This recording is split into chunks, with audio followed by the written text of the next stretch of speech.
ମୁଁ ଆଜି ଆମ ଘର ବାରି ଦେଖେଇବି। ଆମ ଘରକୁ ଆସିବା ପାଇଁ ଗୋଟେ ରାସ୍ତା ତିଆରି ହେଇଛି। ଆସନ୍ତୁ ଆଡ଼େ ଦେଖିବା। ରାସ୍ତା ଆରମ୍ଭ, ଚାଲନ୍ତୁ ଦେଖନ୍ତୁ। ସେଇଠି ଆମର ଗାଈ ବନ୍ଧା ହେଇଛି। ଦେଖନ୍ତୁ 3ଟା ଗାଈ। ଦେଖନ୍ତୁ ମାଳଣୀ। ଦେଖନ୍ତୁ ଗାଈ ଲାଗୁଛି। ଗାଈ ମାନେ ଶୋଇ ପଡୁଛନ୍ତି।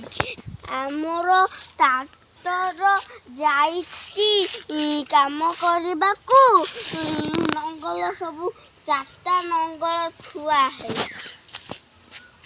ଆଉ ଦେଖନ୍ତୁ ଘଷି କରାଇଥିଲା। ମୁଁ ଗୋଟାଏ କି ପାଲରେ ଘୋରା ହେଇଛି।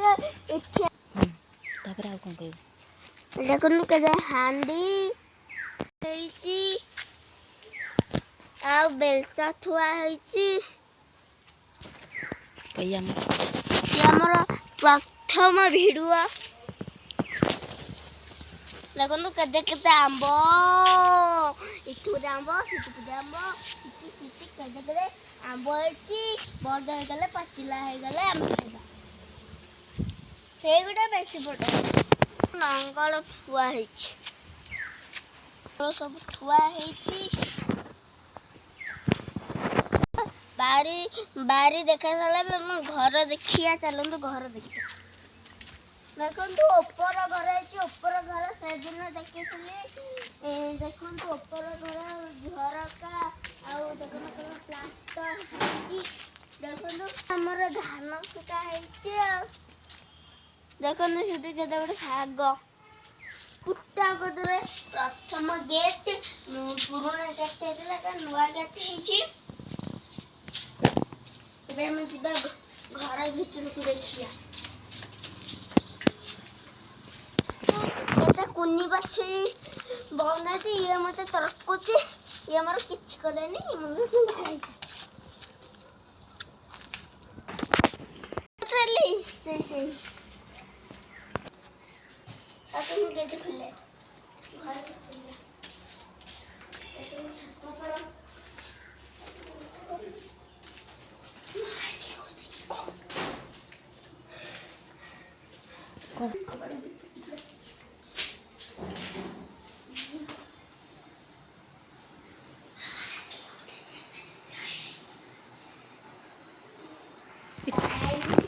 ଦେଖନ୍ତୁ ଫୁଲ ନଥିଲା, ଏବେ ଫୁଲ ହେଇଗଲା।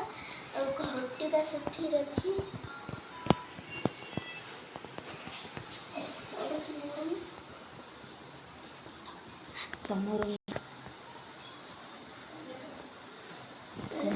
ଘର ଆଉ ସେଟା ମୋ ସାନ ଭାଇର ଘର। ଏଇଟା ମୋ ଭଉଣୀର ଘର। ଆଉ ସାମନାରେ ଅଛି ମୋ ଆଈର ଘର।